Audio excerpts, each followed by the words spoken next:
Welcome to Monday Night Live, the weekly training that guides professionals to financial prosperity. Join our community and start building your wealth. So tonight, guys, what we're going to do is I got the request to explain how you evaluate a wholesale deal, but really the answer to that is how do you evaluate a property in general for financial purposes? I mean, it could be an owner-occupant home, right? Because if you're wholesaling a property, you could be wholesaling to anybody. In fact, a lot of homeowners buy properties they don't even realize they're being wholesaled. But you can wholesale properties for an investor to flip. You can wholesale rental properties. But the underlying analysis is analyzing an owner-occupied property relative to the market. That's the first way. The second way is analyze a property for flipping. So what I'm going to do tonight is show you where to look for these analysis tools. And we can maybe do one brief example. I just want to show you where these are so you know where they are and you'll have them at your disposal. And even if you're not on the team, if you're a guest here in class, anything we go over in class, we always share with the class participants. So if you're here as a guest, the good news is you're going to get everything everybody else is going to get tonight. In these classes, it's strictly academic. We don't sell anything. We don't recruit or buy or anything like that at all. It's just straight up good old-fashioned education. Also, by the way, the third one is rentals. And I'll show you a very short cash flow model. Very easy to do. There's a lot. We have lots of calculators on our team, spreadsheets. I mean, some of them are very complex. Some of them are commercial, like the CCIM uh, cash flow calculator. We use that on our team. So I'll show you that. And I'm also going to show you where you start, which is our lead sourcing program. We bought the platform for the team. So everybody on our team has direct access for lead sources, and you pick the leads that you want. I want to show you that and how you can basically work on or identify the best candidates when it comes to properties to analyze. So you're not analyzing everything. You're only analyzing the best of the best. Does that make sense, guys? Like it's very, I hate to use the word scientific. It's not scientific. It's very professional is what it is. This is where professionals come to really learn how to do the business the right way. So you're only working with the best clients and the best properties. And I'm going to show you how to do that, okay? Where the tools are. So let's go ahead and get started here. PF, thank you, by the way, for pitching in Rob Parrott. I know you're doing the same thing. I appreciate that. I didn't have to. So PF, what happened is accidentally, as the names come in, I clicked. By the time I clicked on your name would push down and Parrot was right there, and I didn't know that for 5 minutes. So that's what happened. So Right. Yeah, right. we got two co-pilots. We're supposed to be flying a big plane tonight. Okay, let me share my screen and we're going to get started here, guys. This is a class just like any class. What I would ask you to do is to use the chat box to type in your questions, and then PF and Rob will keep an eye on those. I'll do my best, but they're going to help me out with that. And what I would like to do is anytime I go over a particular process, like looking at a flip model, let me get through the model and then we'll take questions related to that model. Okay. So where we are right now, actually, let me just probably start at the beginning. You can see how I got started here. We're going to go into the team website and I'm going to show you. So this is what the consumer sees out here on the front. This is what the consumer sees. What the team members see are right here. We're going to log in and go to my dashboard. And I'm going to go into our training courses. So these training courses are just for the team. They're not our brokers. We do have eXp tools, lots of them. If I have time, I'll show you those too. They're pretty freaking awesome. These are focused on investors since that's where the question came from. But these things you can use for owner occupants too. In fact, 80% of our business is owner occupant. Only 20% of what we do is for investors. We just happen to stick out because we have an entire platform for those investors. And I've not met another team yet that does this. So I'm going to start at the beginning with the investor agent training program. Okay. And you'll see there's, I think, 10 or so, 10 modules, a couple of bonus modules. And module 1 is one for US and one for Canada. for any of the fellow cooks on tonight. What I'm going to do is I'm going to start here. Actually, I'm going to start here. I'm going to start here. Master agent. All right. So we are going to go into, let's do the flipping one first. Okay. There's just like any of our modules, there's always the video, right? And then there's the videos, short videos. These are on YouTube. Wherever it says bonus video, you can go to YouTube and click on this, right? And it'll show you the video that's on YouTube. But what we did is we stripped out all of the YouTube stuff, all the advertisements, all that stuff. And this is just pure content. And these are things that hyper focus on a particular subject, right? Like signed agency of contracts, why that's so important. And by the way, that was built long before we had the real estate lawsuit that came out a few years ago with the new rules. We already were doing it. Desktop analysis, there's a video that'll go through what I'm going to go through here in the next 5 minutes. Okay. So, and also how to find the right investors.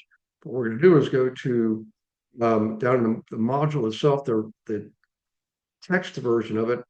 You'll see there's two reports, an inspection report and a rehab analysis report. Okay. We're going to start with the inspection report. So I'm going to click on that. Okay. And I want you to write one thing down here before we get started here.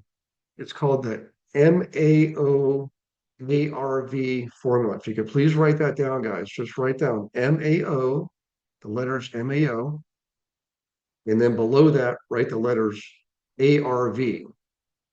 What MAO stands for is maximum allowable offer.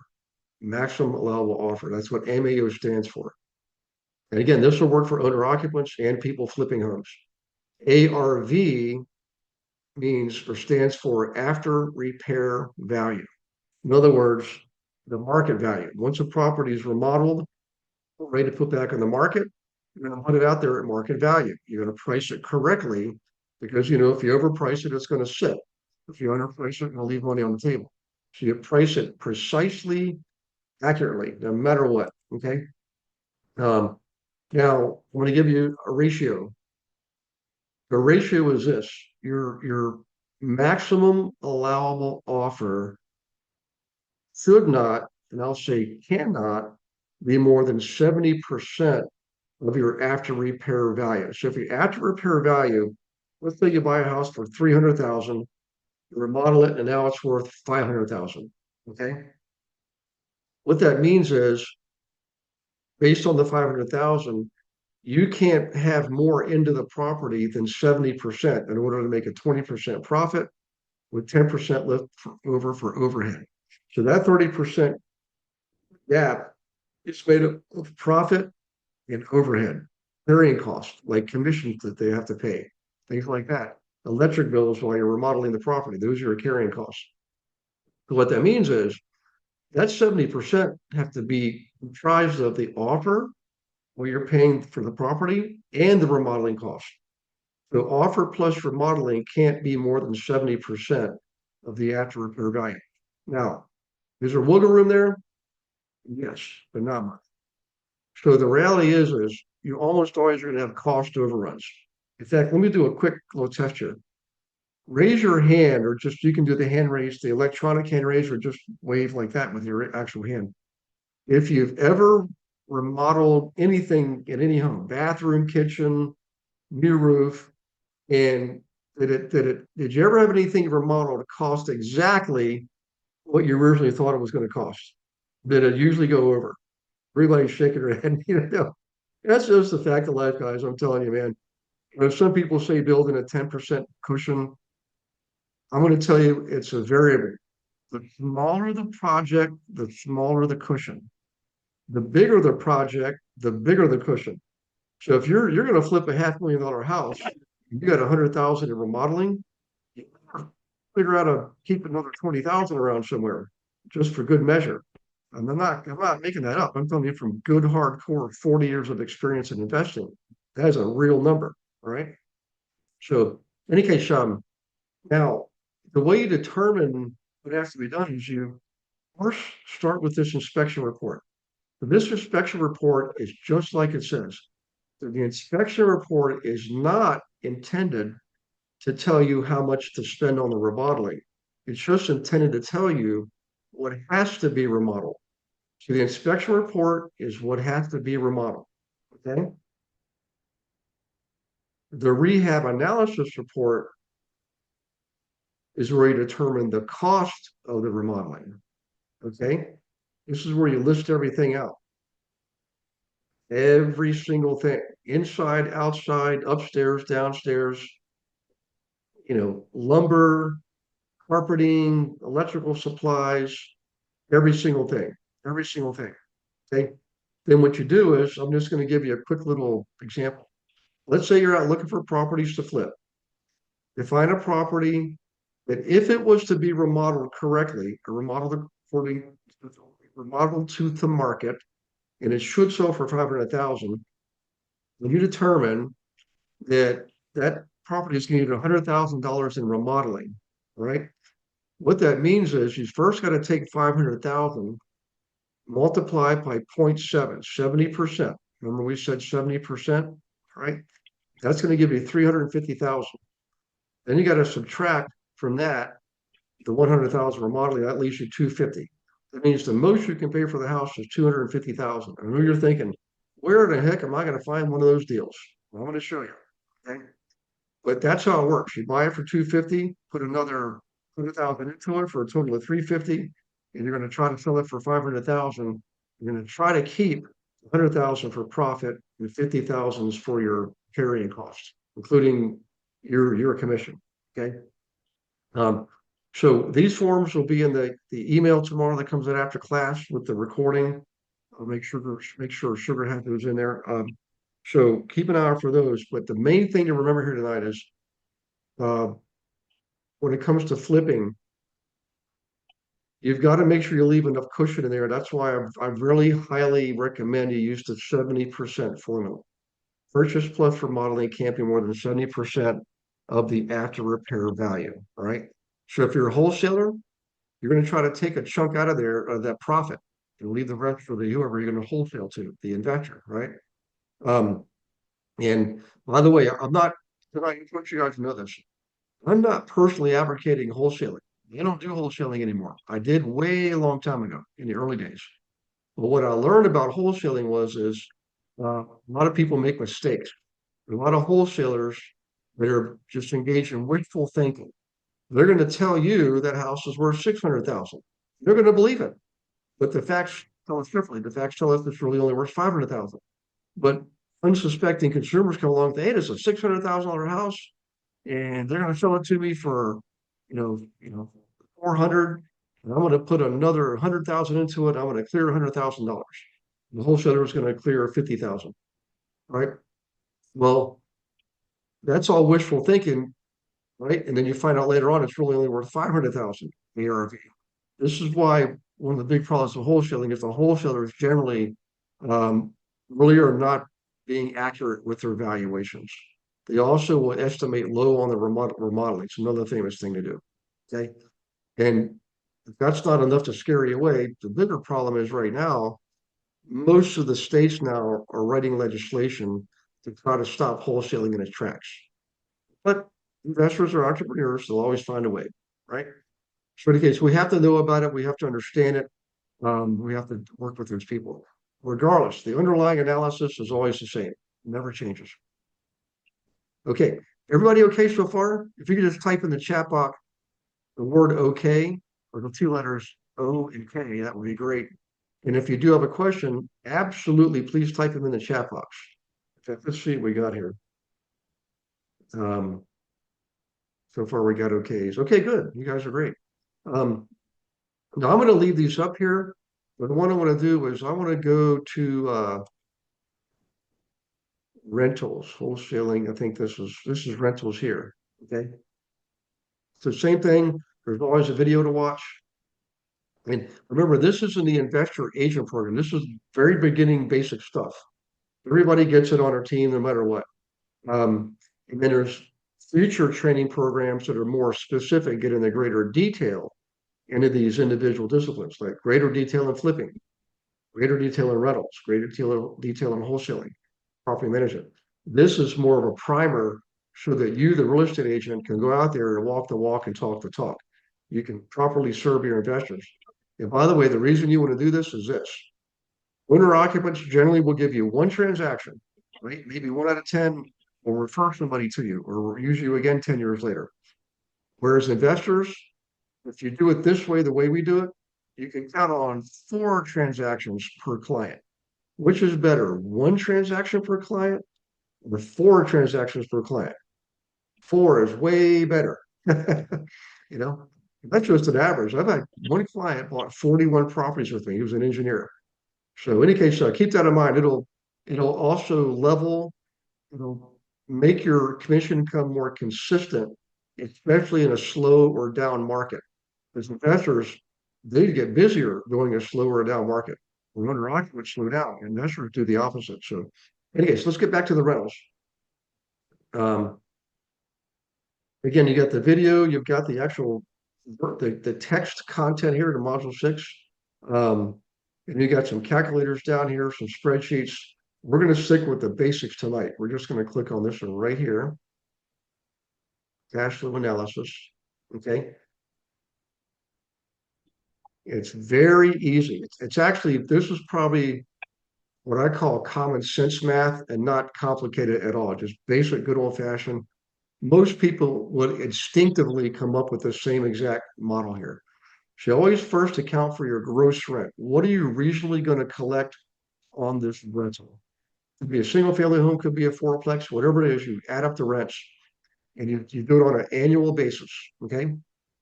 So let's say you find a property that's going to bring in $2,000 a month. Well, that's $24,000 a year. So 24,000 was right there where it says gross rent. Then you've got to start subtracting out expenses, taxes, insurance, utilities, maintenance, repairs, property management. Guys, I'm gonna give you one of the biggest tips I could ever give you in the world of investing, and it's this. It's one of the biggest mistakes I've seen for new investors make, which is I'm going to manage it myself and I'm going to save the money. I'm not opposed to that. I did the same exact thing. But what I learned to do early on was I still account for property management in the budget. I still will put in 5%, 10%, depending on what the nature of the property is in property management, even though I'm going to be doing the management. Because you know what? Number one is you'll find out you managing a property is not the same as being the investor. The investor invests in the property, right? Good investors actually don't manage their properties. Right? I did it initially, but it allowed me to build a property management business as a result, which was my ultimate aim. So I did that. But what I'm getting at is this. You need to pay yourself, right? Just like you would pay a property manager because you're doing the work. And you'll find out your time is much more better spent doing the investing and not management, right? Pay these people an hourly rate, a percentage rate, and let them do the dirty work. But here's the other reason. Let's say you did not account for property management when you bought the property. And then 3 years later, your husband, your wife, your children were like, not happy with you because you're spending all your time managing the properties and not being mom or dad or spouse, husband or wife. Okay. I promise you, this is real stuff I'm giving you guys. This is not theory. This is real life experience. So you decided to turn it over to a property management company, but you didn't account for that when you first bought the property because you decided because you're going to manage yourself, you don't need to account for that part of the budget. You didn't put in there 10% for property management. Now you're going to turn it over 3 years later. Guess what? You're not going to make as much money. In fact, you'd be lucky if you make any money. So the bottom line is this: even if you manage yourself, account for that in your budget. Okay. In any case, you add up all the expenses, and you calculate your net operating income, which is the gross rent, right, minus your expenses, and that's your net operating income. And your cash flow is your net operating income less any mortgage payment that you have. And then you have your ultimate net cash flow, right? Now, I don't know about you, but if I was you, this is what I would do tomorrow. I would take this form and I would play around with it. Just put in some fictitious figures. Do it on an annual basis. I know you got to put it in monthly first, but then annualize it. Now, the basic rule of thumb is um, you're looking for what's called a cap rate. What is the cap rate in the area? Well, you can Google cap rate for Wichita, Kansas, cap rate for, Duluth, Minnesota. You name it. You can just Google the word cap rate in whatever area you're in, and you'll find out what the prevailing cap rate is. It might be 5%, might be 7%, might be 10%. But cap rate accounts for debt service too, right? In other words, your principal and interest of your mortgage payment. Cap rate includes that, right? Now, I'm sorry, that does not include it. Cash on cash return does include your debt service. So cap rate does not account for debt service because it's assuming everybody's paying, getting a loan to buy a property. That's not true. A lot of people pay cash for properties. They'll fix it up and then later on they'll refinance. So sorry for the confusion, but cap rate does not include debt service. Cash on cash return does include debt service. Okay. And most investors, the really good ones, they actually focus on cash return. That literally means how much money did you already out of pocket? Did you put 20% down? You have some closing costs and maybe you out of pocket 25,000. And if your cash on cash return, your gross income minus. Want to learn what's working right now in real estate? Then don't miss Monday Night Live, happening every Monday at 7 p.m. Eastern. Each week, we bring you expert training on real estate investing, agent attraction, lead generation, marketing, and AI-powered strategies to help you work smarter and scale faster. You'll also hear inspiring success stories and lessons learned from some of the most successful real estate leaders and investors in the industry. Whether you're a brand new agent, a seasoned investor, or building a high-performing team, there's something valuable for you every single week. Learn, network, grow. Save your seat today and join us this Monday at 7 p.m. Eastern Standard Time for Monday Night Live. We can't wait to see you there. Expenses is your net operating income, minus your debt is your cash flow. If you calculate that, that's only 12,000 a year. That doesn't sound too bad actually, because that gives you a 50% cash on cash return. So, in any case, too much for this class subject tonight. I just want to show you how easy it is to calculate cash flow. The bottom line is you want to be in the positive, right? And one thing this didn't account for is vacancies. I would count on 1 month per year per unit to be vacant with no cash flow coming in. At least 1 month per year per unit. A little bit on the high end, but it's conservative and you'll always be in good shape if you do that. In any case, I know I'm covering a lot here, guys, and I appreciate it if you've never seen this stuff before. But so far, if you can tell me if you're okay on the how do you determine the cash flow in a property? And so now you know if it's going to be in a negative or positive. If you feel like you can determine if something's going to be in a negative or positive, just give me a high five or a type in yes in the chat box. And if the answer is no, just put in bold letters NO. And you can unmute yourself and I'll go over something again to make sure you're clear on it. So let me see if I can type in no there. Yes, that's okay. Follow the form. Thank you, Kathy. Yeah, classic wisdom there. Use the forms. And we You got them missed the all. text from Janai.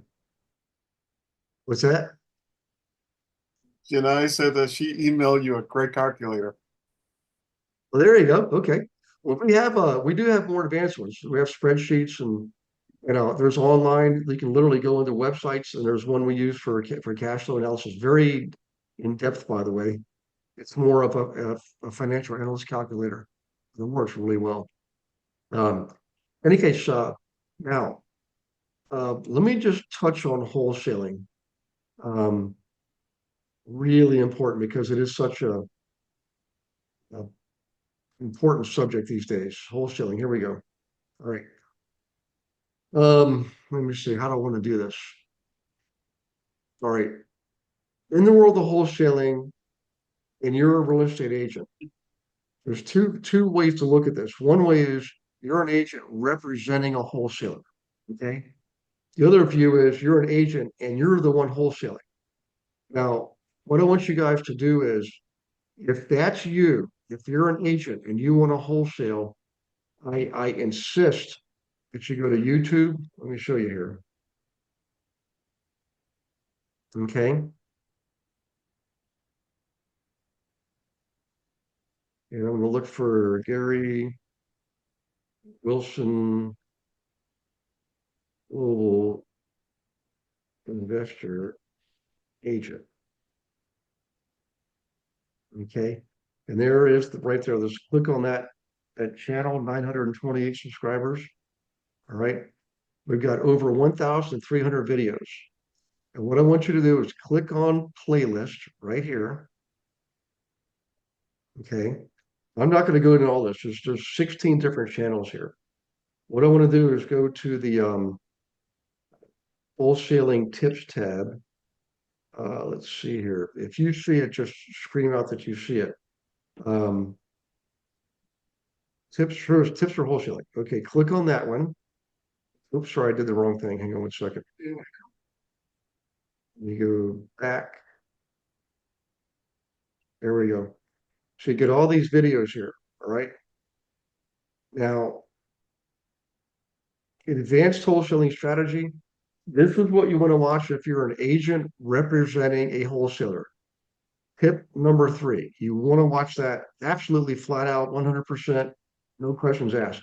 That is a must, guys. If you are going to represent wholesaling, you need to do this, right?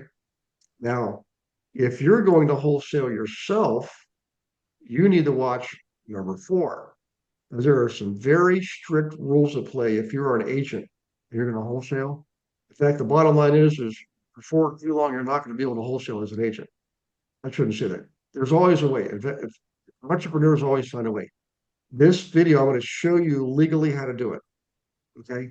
And not get yourself in trouble, not get the broker in trouble, and everybody's going to make money. There's also a third possibility called number 5, net listing. Net listings are not allowed in all states. Only certain states allow net listings. Okay. What a net listing is, you have a seller, they want to sell, and they don't have a lot of equity and they don't want to pay a lot of commission. And you'll say, look, let's do this. Let's say the house you think it could sell for 250,000. Okay. And you're being contacted. Hang on a second, I'm gonna turn myself. Okay. 250,000. That's what you think it can sell for. The owner thinks it might only sell for 200,000. You say, I'll take the listing for 200,000. And my commission is going to be anything over and above 200,000. You sell it for 225, you keep 25,000. You sell it for 250, you keep 50,000. The seller is going to get 200,000. Now you can put the negative in there too. You could say if it ends up selling for less than 200,000, I'm not going to stop you, Mr. Seller. It's your house. You can take 190 if you want. But in that case, you, the agent, don't get anything. And that's the risk. If you sell for less than 200, you don't get a dime, you get zip. Now, if you're smart, what you'll do is whoever they sell it to is probably going to flip it. If you work with that buyer and tell them you'll represent them to sell the property once they're done remodeling, and you either say you'll list it for free as long as you get the buyer, or you'll list it for 3%. And if you get the buyer, you'll do the buyer for free, something like that, But the bottom line is you need to check with your state and see if they even allow net listings. Okay? And then you don't need to worry about the number 4 video. Okay. But regardless, those are the ones you want to watch when it comes to wholesaling. Okay. Now let's see. By the way, if you are going to wholesale, guys, be accurate and thorough in your analysis and your projections, because if you wholesale and your clients don't get good deals out of it, you over project on the value or you under project on remodeling costs, your reputation is going to be shot. That's a fact. This is why I personally, having said all this, I'm not a big fan of wholesaling anymore, because I know what happens. My broker told me 20 some odd years ago, he said, if you keep wholesaling, you're going to get stereotyped as a wholesaler.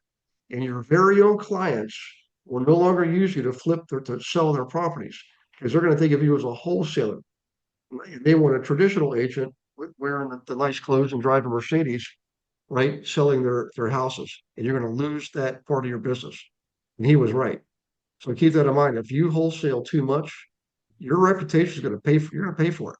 Okay, your own clients. There's nothing worse than having a client you use another agent. Would you guys agree? You ever had that happen before? That is a horrible feeling. So don't be that person. Okay, well, let me take a quick pause here.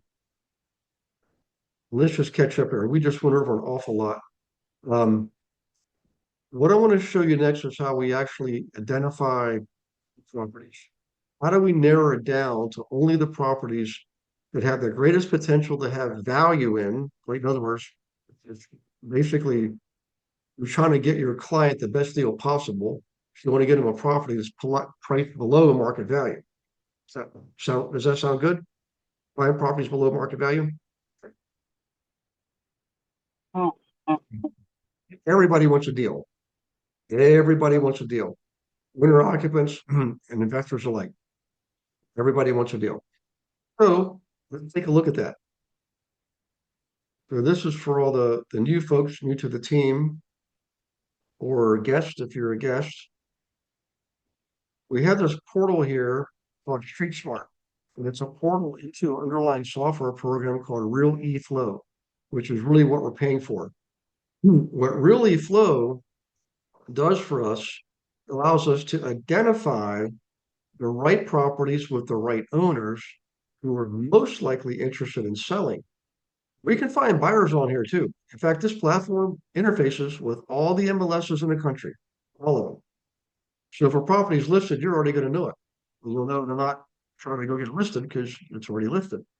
But you'll know if it's a good deal, you can go, it doesn't matter if it's in, and by the way, Jenna, it's funny, I picked Duluth, Wisconsin earlier. I'm sorry, Minnesota early on. I know you're in Wisconsin, but it's up in your neck of the woods. I didn't even know you were on at the time. So good to see you too, by the way. Yeah, you know what, Jenna, we had after you were on the other week, I think it was the week after Brianna was on. Really? Good seeing her too. Good. Yeah. Yeah. Yep. She said that. Yeah. So for everybody listening here that's not familiar, there's a group out there called AHA, Agents Helping Agents, AHA, and Jedi Rush is part of that. And they're bringing up all over the country, Agents Helping Agents. So look for one in your area. Is there a national database for those, Jedi, do you know?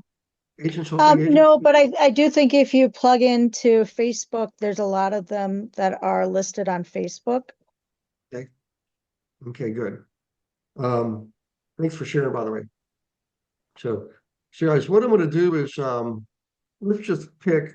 I can't remember what county Duluth is in, but I'll pick. Actually, let's look for a volunteer. Let me stop sharing for a second. Let's choose. Actually, you know what? Is Dana still on? I guess Dana. Let me see. Let me go to the participants list. And look for D. I think Gwinnett County is Duluth. Are you talking about Duluth in Georgia? No, Duluth, Minnesota. There is a Duluth, Oh, Georgia. okay. That's right. But you know what, Crystal? Let's use you. What county are you in? I'm in Collin County. Collin, Collin. Mhm. That's right. I remember that county. So, Collin County, right? So this is just a brief demonstration of this is I've got to really watch the clock here, but so Collin County is like northeast Dallas area. Okay, beautiful part of the country, by the way. By the way, you can't tell from this map you hear, it is a huge county. I mean, Collin County is bigger than some of the states. But in any case, in Collin County, you've got 375,982 residential properties. That includes land, single families, and multifamilies up to 4 units, condos, townhomes, apartments, you name it. Anything considered residential. 370, almost 377,000. There is no way we're going to market and try to attract 377,000 consumers. Wouldn't that be great though? I mean, you could, in one move, you could retire. But that's not reasonable. What's reasonable is we are going to narrow this down dramatically. And I'm going to challenge us, Crystal and I, to narrow this down to about 50 people. So how the heck are we going to go from 377,000 to 50 people? Well, I'm going to show you. We have these filters here, and this is a lot like tools like Revo Gateway, Remine, PropStream. There's a bunch. They're all good, guys. People always ask me, "What's the best system?" Well, I like ReallyFlow because I've seen them all, used them all. This one has just about pretty much everything you can imagine, and most of all, it has the data, and it's real-time data. This is using the same software called a data aggregator that's going into the Collin County tax records, property records, people records, court records, everything. Okay. So I'm going to pick people who are behind on their property taxes right here, delinquent tax activity, because that takes us all the way down to 2,395.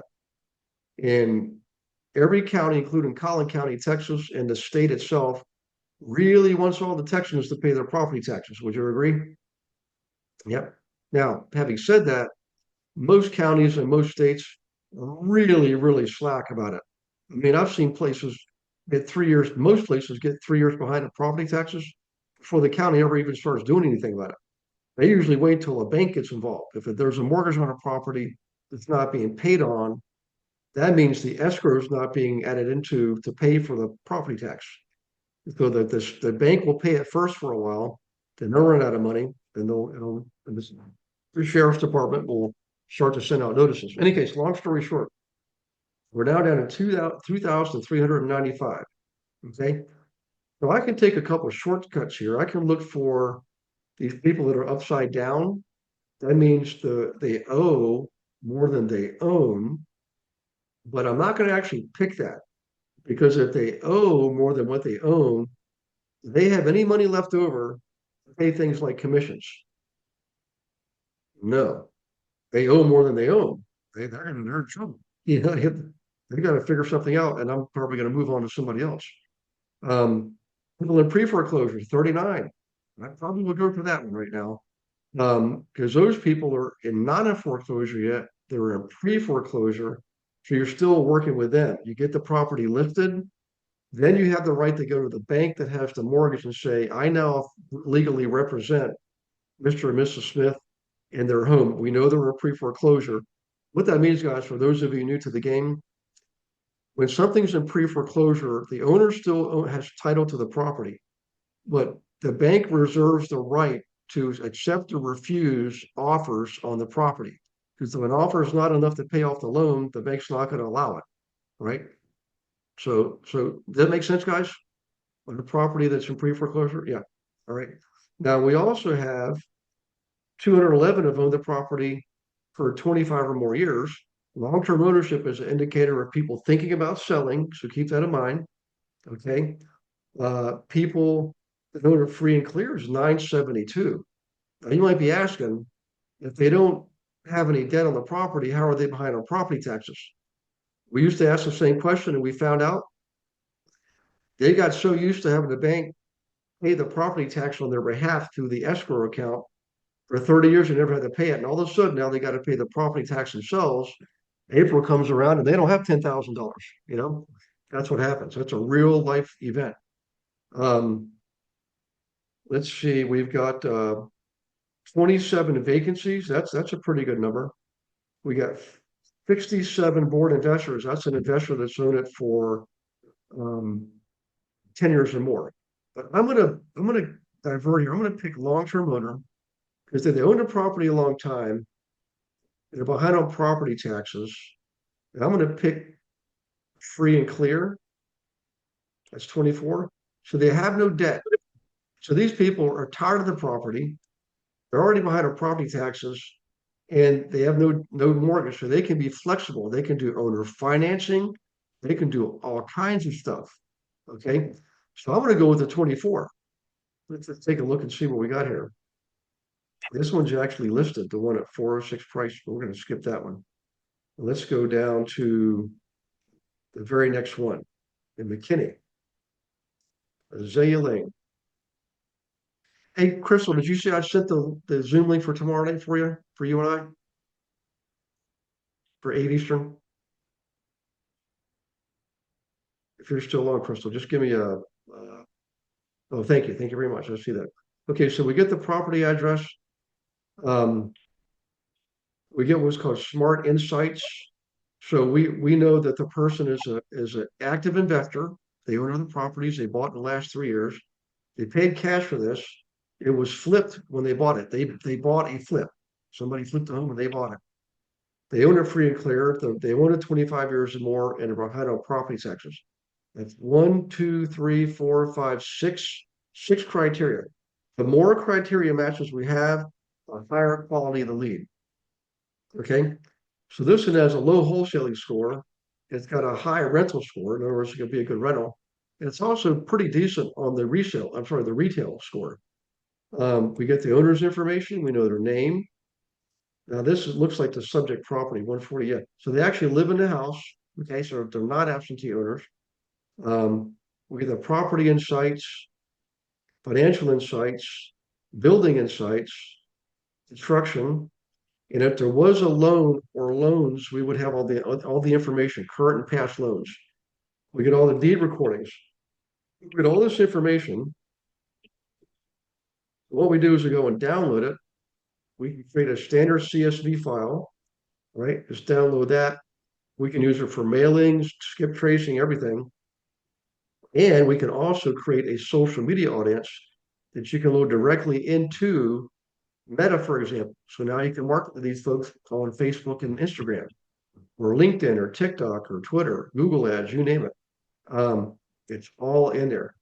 So this is how we find the problems. We just went from 377,000 down to 24 people. And I did it in teaching mode. When you get used to this, you can do it literally in about 60 seconds, maybe 2 minutes tops. But that's how we identify the properties. I'm not going to get into the marketing tonight because we just don't have enough time for that. But there's multiple ways we communicate with these people. And all we're trying to do is get an appointment. That's all we want to do. We just want to set an appointment to come take a look at it. Because your number one picture, if you want to call it, is, ask them, would you like to see what your house would sell for if you sold it today? Right? In other words, we use the word sell for. We don't ask them what it's worth. We would say, let's find out what your house would sell for, what's more meaningful. Plus, it's an embedded command. And what we're doing is looking to get an appointment to come look at the property and give them a real honest to goodness evaluation. Say, you know what, based on the market data, and you can show them your research, this property should sell for 429,000 based on what we're seeing. You actually should give them a range, but the bottom line is that's what they're looking for. And then ask them, hey, what do you have planned for the 429,000? Remember, this group of people has no debt. They have no debt on the property.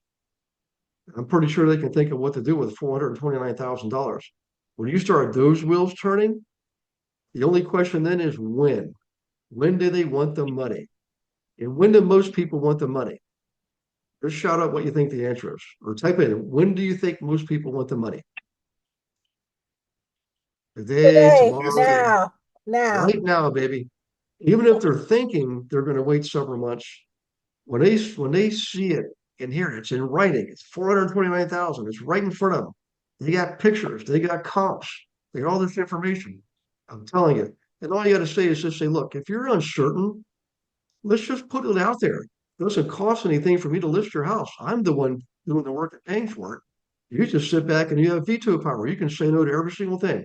But at least you would know for a fact what your house would sell for.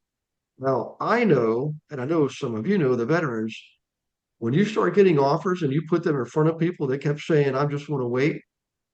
And an actual written offer in front of them, signed by a buyer that's been pre-approved, guarantee you they will change their tune. I'd be willing to bet money on it.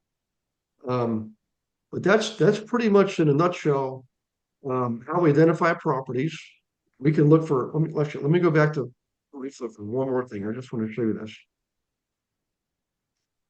Okay, if you go down to property type,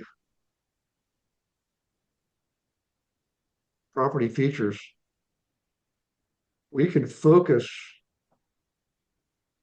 only on single family homes. We can focus only on multifamily. We can focus only on land. So if somebody is very specific, like they want to build a new home, just focus on land. Help them get the best deal they can on land. Land is a big deal these days, guys. First of all, last this year alone, I mean, the activity around land on a percentage basis of all sales is about as high as we've ever seen it. What does that tell us? What other part of the business would be a really good segment for our market segment? If land is in high demand, what do people normally do with vacant land? They want to They build a build house. on it. They want to build on it.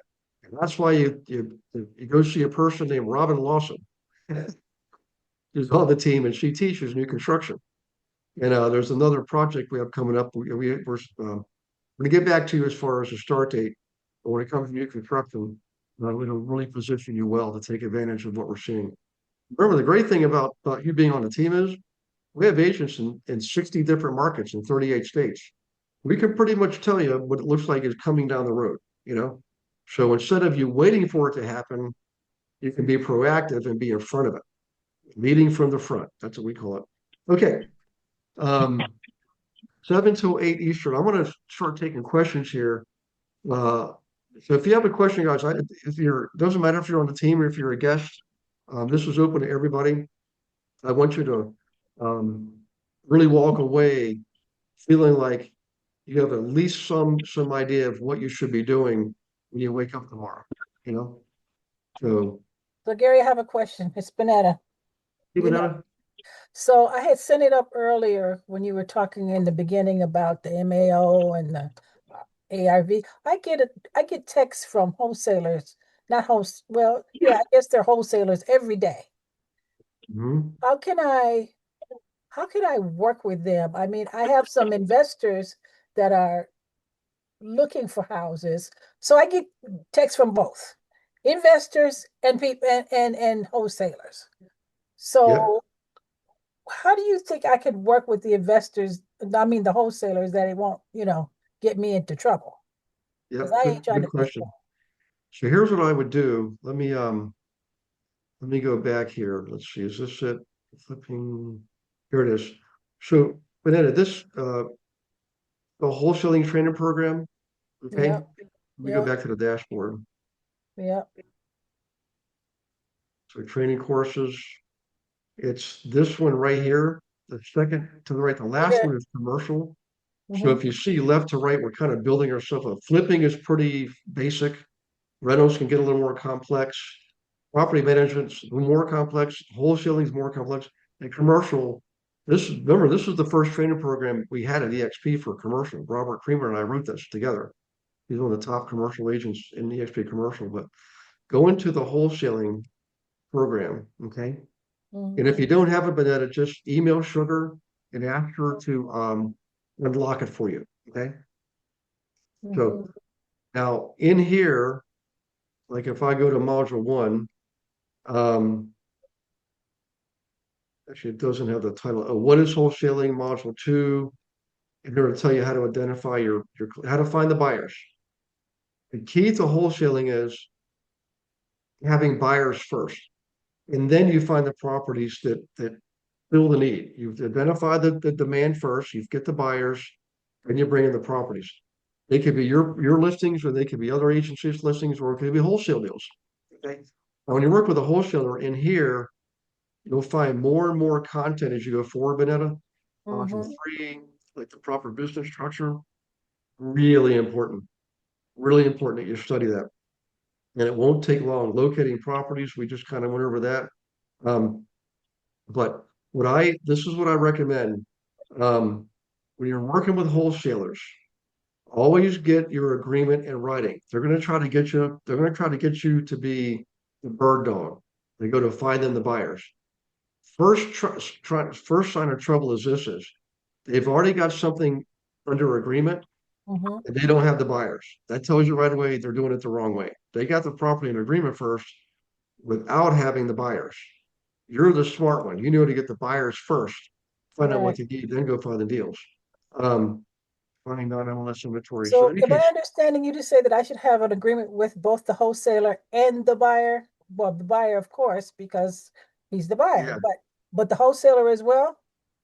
yeah, actually, if you go back here, Uh-huh. if you look at number 3, Yeah, wholesaling number 3, that tells you our exact structure. This Minette is going to show you how to get paid as many as 5 ways on one wholesale deal. right. 4 commissions and 1 wholesale fee. So you want to get your wholesaler under agreement that they're going to give you $1,000 just for you to work with them. If when they find a deal, I don't care if they're buying or selling, when you find them a deal, they're going to give you $1,000. Remember, you can't collect a commission from a wholesaler. The only person can pay a commission is the owner of the property or the buyer. Seller or buyer can pay commission to your broker, and your broker pays you. You can never ever receive money from a wholesaler if it's commission based. It has to be Are a you out of the Powerball slips? what's that? I think she's I talking to might be somebody else. overlooking it. Oh, I think she's talking to somebody else. okay. In any case, where was so the way you want to do this is this: identify your wholesaler, go to investor club meeting, find a coach wholesaler that looks like they know what they're doing, and say, look, do you really care where the property comes from that you're going to wholesale? Does it really matter as long as you make a wholesale fee that you're happy with? First, you're going to say, no, I don't care where it comes from. Say, great. I'm really good at what I do. I work with investors. I'm going to go find you a good deal, and you let them get it under a listing agreement. Okay. I'm sorry, you get it under a listing agreement. They put an offer on it. So you're going to get a listing commission from the seller. The wholesaler is going to give you $1,000 flat fee because you bought them a deal. And if you're really good, you can also find them the buyer. You're going to get the buyer side commission too. Now you got 2 commissions and 1 wholesale fee. Right? Now let's say the buyer is an investor, because investors are more likely to buy wholesale deals than non-investors. So you get under agreement with them, and when they go to resell it, you're going to get that listing agreement. The 3rd commission, 2nd listing commission. And if you're having a really good day and you're good at your marketing, you will then find the end user buyer, the person who's going to live in the house. 2nd buyer side commission. You got 4 commissions, 2 listing, 2 buy side, and you got a wholesale fee. And you got paid 5 ways. This module 3 shows you how to do that. Okay, I'm gonna look at it Yep, again. absolutely. Yep. And the All way right. you protect yourself, Vanetta, Hmm. is when that buyer, when that wholesaler gets something under contract, because this is really important. Please remember this. When you're working with a wholesaler, that wholesaler technically is a buyer, but their wholesaler is really not represented. You're going to put in that agreement that if that contract gets assigned, that the sales agreement gets assigned, in other words, wholesale, your rights as a buyer agent survives the transfer. Okay. So if you look at the videos, it's going to show you person A, person B, person C. So if the B is a wholesaler and they sell that contract with C, an actual buyer, your rights as the buyer agent transfer with that wholesale. So now that buyer is gonna pick you up by contract. Legally, you're obligated to make sure you get paid on the buy side. That's how you protect yourself. Never work with wholesalers unless you do that. You always put that in there, the plain language. If this contract gets assigned or sold, your rights as a buyer agent survives the assignment of the sale of the contract. Okay, Everybody with me on that? I I'm know I'm probably getting gonna schedule another call with you to go over that again after I look Yeah. at the videos. Well, what we'll do is we'll teach a class on this too, probably in August. We got classes scheduled all the way up through July now. We got some great teachers coming in July, guys. But in August, we'll do one entire class just on wholesaling, the contracts, the structure, like the legal structure. We'll map it out, so you'll know precisely what to do. You know. So, All right, and guys, this isn't new. This is the kind of stuff that happens in the commercial world all the time. A lot of the stuff I brought onto the team, I developed or learned when I had my brokerage and we had a big commercial division. And I learned a lot from Marcus Millichap and those guys. And in fact, one of their top managers he manages the Tampa office right now, David Bradley. He was my commercial division manager, and we became good friends, and we're still good friends today. So he's a smart guy. Um, in any case, let's see here. Tonight, let's see. I'm working with multiple parcels. It's best to list several at a time instead of all at once. Create an emergency. So, all right, Janai, good question. I've sold um I've several. said I've done that. I've done that. I've Oh, taken gotcha. over Okay, yeah, subdivisions that haven't sold, and one of the reasons why they don't is because if you list all the parcels at the same time, there's yeah, absolutely no urgency for people to say, "Oh, I have to buy it now." So if you do, if you roll out the best first, and then mhm, just as one sells, add another one. As one sells, add another one. Otherwise, people just see multiple listings and it just gets drowned out by itself. exactly. Yep, it loses its scarcity. Yeah. Yeah. Yep, that's what happens. That's where you lose the urgency. Um, yeah, I thought you were talking about. So I've in portfolios. I will give you guys a real good tip here. If you ever come across an investor who wants to sell their portfolio, what you can do, well, let's say they're single family homes or anything up to 4 units. Let's say they're residential. You can convert it to a commercial transaction by doing one simple thing. You have one listing agreement, right? And if the seller, if a buyer buys the whole thing, you have one buyer agreement. And what you do is you create an addendum that lists all the parcels, all the legal descriptions, plus the actual street address, list them. The fact that you did that makes that agreement automatically a commercial agreement. Just that one thing alone. Here's why this is important. Do commercial sellers have to fill out a property a property disclosure form? Nope. Residential people do. Commercial, it's essentially buyer beware, you know.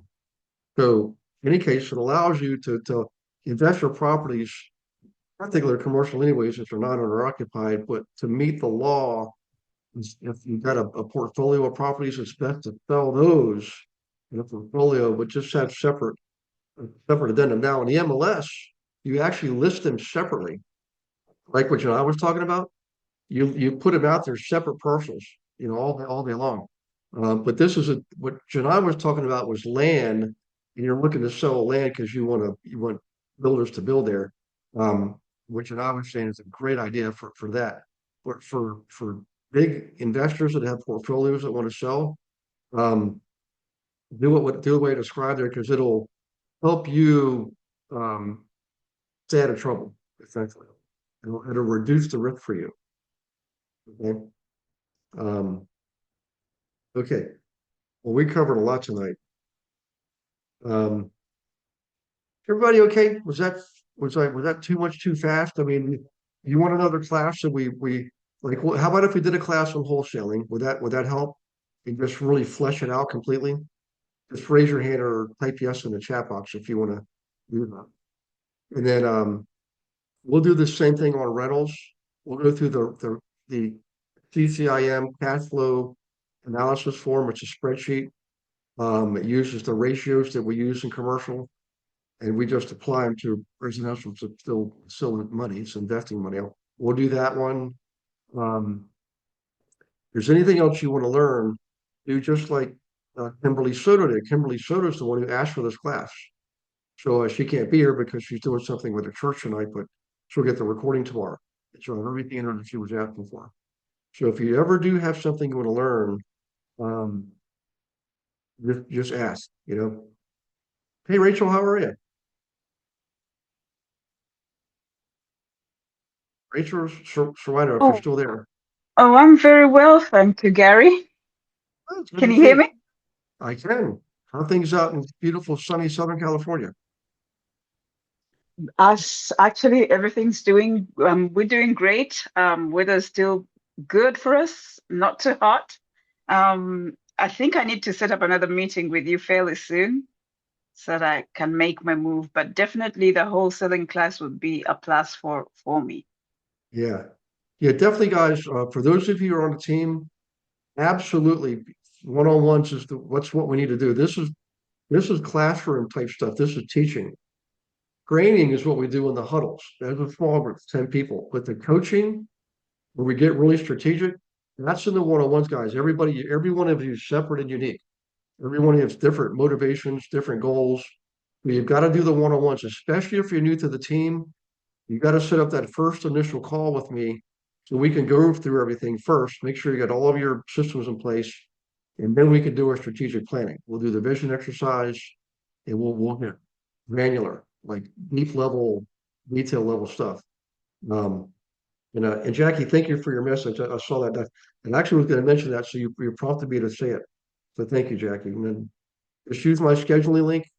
Um, Everybody should have that, but let me go grab it real quick just in case somebody doesn't have it. Just give me 1 second so I can get this for you. I'm on another browser, and of course it's sitting there in sleeper. Here it goes. All right. Calendly. Copy. All right, here is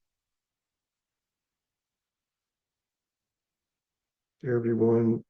Here's my Calendly link. Now, just remember, we do have a structure and organization here. So when you're new to the team, you're going to get your welcome email from Sugar with all the logins and passwords, what to do first, second, and third. And one of those things is to set up a call with me right away. If it doesn't say it explicitly in there, just when you get that welcome email from Sugar, I mean, set up a call with Gary. We got to start going through the structure part, so you understand how to navigate, where to go look for everything, and more specifically, how to use these tools according to your goals. Okay, that's why we do the one-on-ones. So, okay, well, it is 8:08. If there's not any, you guys are being kind of quiet tonight. I know I've been blabbering a million miles an Hey, hour, Gary, but did you want me to bring up BNA 72? wow, thank you. Yes, please go ahead and do that. Please, first, Bill. Hi guys. My husband created something called BNA 72 for those who are new and haven't heard about it before. It's an archetype assessment, and you answer 85 questions about yourself, mostly multiple choice. Some of them a short answer in there. If you can be more detailed as possible in the short answers, it'll help compile information about you. Archetypes is of 72 archetypes, but out of the 72, there's 12 that makes you unique. And from that, you get 32,000 words about yourself, which you can download through either a PDF or a MD file. And from that, you can use it on your favorite, like AI, if you want to use it for Claude or Chat GPT. And what it does is it helps AI better know your tone, your voice, and you can use it for multiple different things. Um, I use it to do like social media stuff, or like find out who your ideal like client is, or even like in the new construction stuff as well. Like it helps figure out like what neighborhoods or what people that you want to actually work with. And it also like breaks it down as far as like age range, what these people are interested in. And you could do it for multitude of things, even for attraction as well. So I can drop down the link if you guys are interested, and it'll break it down even more what is available. Thanks, Rose Michelle. So for those of you who have not met Kirk, I really highly recommend you at least do the first part. It's well worth it. We use it a lot. We use it almost every single. We do use it every day. The ads we write for attracting the right people, we tell ChatGPT, use your assessment that you get from Kirk, right, and write the ad, customize it to reflect your unique profile. When Sean Peone did that the first time, her next ad, and she was getting even 10 to 20 people responding per ad. The next one got 45 respondents. In fact, she had to turn it off. This is how powerful this stuff is, guys. Okay. It's been the best, most accurate assessment I've had of me in everything I've done. And that includes my corporate America career. Yeah, And I it agree does, 100%. I think it's one of the best tools to utilize to give everything that you do, your interactions and your iterations with ChatGPT or Perplexity or whatever bot, it puts everything in a very authentic voice. It figures out your cadence, it figures out your vernaculars, everything sounds more to you, and it doesn't sound generic. It doesn't sound cliched. It really, really gives you the finite details of making sure that it's branded to your unique profile. Amen. Mm. That was very well Thank you, said, by Janai. the way. Thank Yes. you, Janai. Thank you, Yeah. Janai. And what this reminds me, guys, the two things here. Who's ever heard of saying, actually, let me ask you a question. In the Iron Age, they didn't have steel because we didn't have the technology to create steel. They had iron. But what did they use to sharpen iron? It's a really obvious answer. Just shout it out or raise your hand if you know what the answer All Iron. the Sharpens iron. iron. Iron is. sharpens Iron iron. Iron sharpens sharpens iron. iron. So when we do the huddles, one of the reasons we do the huddles is because just like iron, you guys sharpen each other. And these huddles, guys, if you're not on a huddle, I'm telling you, you're really missing a boat. Be on at least one huddle consistently, week in, week out. We have 6 huddles now on the team. We're getting ready to start another one because they're that powerful. The production rate's 40% higher than average. People attracting want to build their passive income. I mean, there's people that are bringing in 3 people a week at a time sometimes. Not every week, but pretty darn good because of this stuff. So in any case, join together in these huddles. There are 10 people, 10 persons per huddle, and you form these stronger bonds and relationships, and you lift each other up and you sharpen each other. And I wish I could take credit for it. I can't. I just thankfully had enough sense to realize I need to implement this on a team, and we did. And the result was down. Um, so one more thing I want to ask you guys is, who here feels like sometimes you're showing up, you're taking notes, you're doing some execution, but you're just not getting the results you want. Like you set your goals, man, I'm going to bring in 3 people a month, or I'm going to bring in 3 transactions a month. And it just doesn't seem to work out that way. Who here feels that way or has felt that way? Mhm. Probably almost all of us. Absolutely. So what I want you to ask yourself is, who is your giant? Okay. What's the giant that you're facing? And I'm not trying to preach a sermon here. I just want to tell you the parable, the story of David and Goliath is the perfect one. Actually based on real people and real events, by the way. If you Whether you're a believer or not, just study material that explains how the Bible is written, the time frame, the history, and all that, because it's all real stuff. But Goliath was a giant, and the Philistines were continually intimidating people because nobody could stand up to the giant. But he was just one guy until David showed up, and all he did was he perfected the art of using a slingshot with a stone.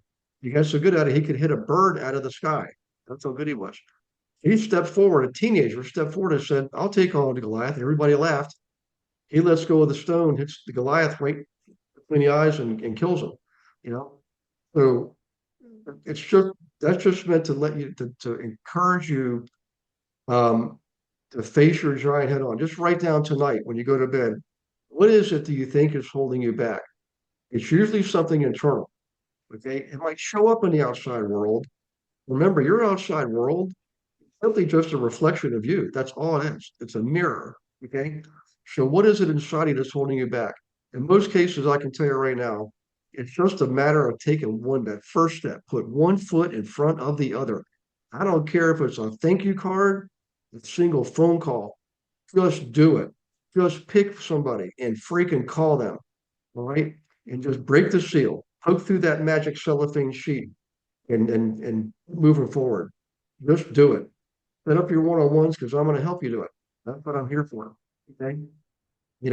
My favorite time of day is the one-on-ones, and the huddles are the next favorite time of day. Right. So in any case, we're going to wrap this one up. Good class tonight, guys. Thank you for all the guests that came. Thank you for the new agents. We